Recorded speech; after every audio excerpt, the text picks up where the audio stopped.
ব্যস্ত বিভিন্ন দলের প্রার্থী। এ নিয়ে আরো জানাতে নগরীর বেসিক এলাকা থেকে যুক্ত হচ্ছেন অমিত হাসান। অমিত, নির্বাচনী প্রচারণে কি বলছেন প্রার্থীরা, আমাদের বিস্তারিত জানাবেন।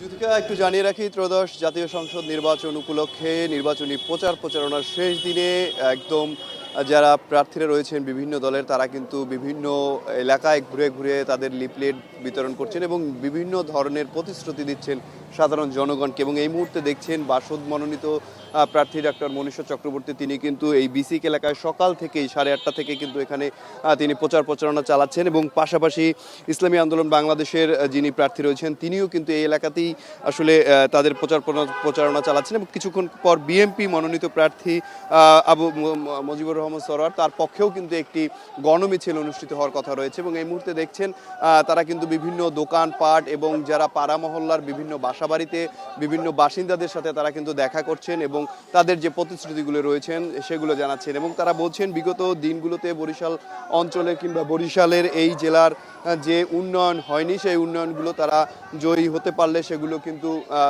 করবেন এবং সেখান থেকেই শুরু করবেন, এমনটিও তারা প্রত্যাশা ব্যক্ত করছেন এবং প্রতিশ্রুতি দিচ্ছেন। এবং একটু জানিয়ে রাখি যে বরিশালের বিভিন্ন এলাকায় কিন্তু তারা এতদিন চষে বেরিয়েছেন এবং আজকে শেষ দিনে কিন্তু পুরো দিনটি তারা এই প্রচারণা করবেন, এমনটাও তারা জানিয়েছেন। এবং এই যে প্রার্থী বা বাসদের যে প্রার্থী যিনি এখন প্রচারণা করছেন, তিনি আমাদেরকে জানিয়েছেন যে তাদের যে প্রচারণা সেটি সারা খুব ভালো পাচ্ছেন। তবে কিছু অভিযোগ তিনি করেছেন যে বিভিন্ন সময় তারা অভিযোগ দিয়েছেন রিটার্নিং কর্মকর্তার কার্যালয়ে, সেই সব অভিযোগ কিন্তু আসলে তারা এখন পর্যন্ত কোনো বাস্তবের কোনো দৃশ্যমান কিছু দেখতে পাননি। এবং এছাড়াও বিভিন্নভাবে তারা যে বিভিন্ন জায়গায় প্রচারণা করছেন তাতেও কিছুটা সমস্যার সৃষ্টি হয়েছে বলে জানিয়েছেন আমাদেরকে। তো বরিশালের প্রচারণা থেকে এই ছিল আমার কাছে সবশেষ।